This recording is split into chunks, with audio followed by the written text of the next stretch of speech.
Уголь из Казахстана нужно завозить в Кыргызстан только тогда, когда отечественный будет распродан, заявил депутат Тазабек Икрамов. Нардеп попросил Кабмин взять этот вопрос под особый контроль. По его словам, в стране наблюдается чрезмерное потребление импортного твердого топлива. Только вот при таком раскладе дел ущемляются интересы отечественных добывающих компаний. Лицензия алып пайдаланып жаткан бизден. Ни для кого не секрет, что наши топ-базы в буквальном смысле завалены импортным углем. Да, его качество бесспорно. Вот только не стоит забывать, что и у нас есть собственные разрезы, продукция которых также нуждается в сбытии. А это налоговые поступления в бюджет. Нужно в первую очередь скупать отечественный уголь. И только если этих объемов не хватает, вот тогда можно будет закупать казахстанский уголь.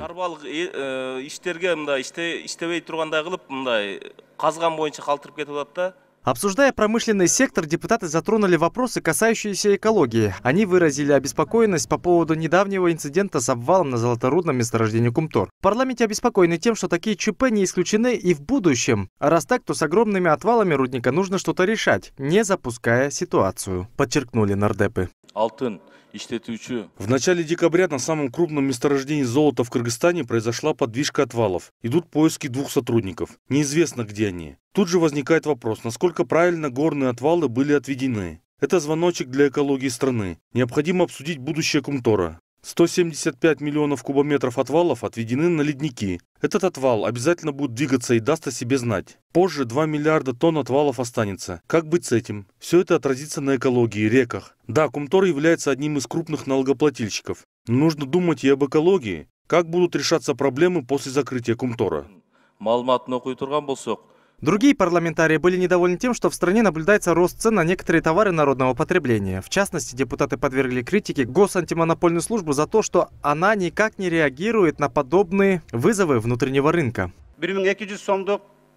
Например, мука. Госантимонополия никак не работает и не отслеживает повышение цен на муку. А народ жалуется. И они правы, ведь за последнее время продукт подорожал на 300-350 сомов. У людей очень много недовольства на эту тему. Сейчас цена одного мешка муки превышает 1500 сомов. Я прошу правительство отрегулировать цены на муку так, чтобы больше повышений на нее не было.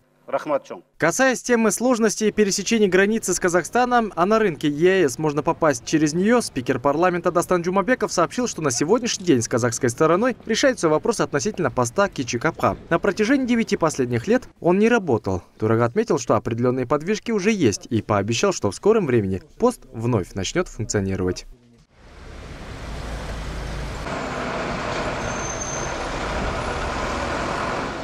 О культуре депутаты тоже успели поговорить. В свете последних событий, имевших место в Музее изобразительных искусств, парламентарии поставили вопрос об ответственности главы профильного ведомства. В частности, Махват Мавлянов отметил, что голый торс хоть и является частью мирового искусства, но такое творчество не соответствует нравам местного менталитета.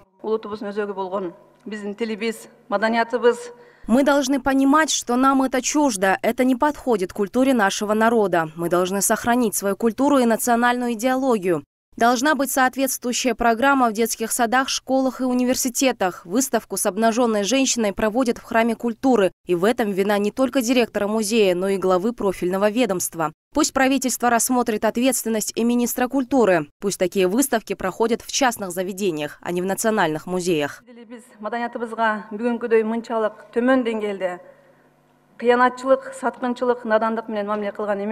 С высказанными депутатами замечаниями представители Кабмина согласны. Они признают собственные недочеты и недоработки. Чиновники снова пообещали исправить ошибки, на которые им указали парламентарии.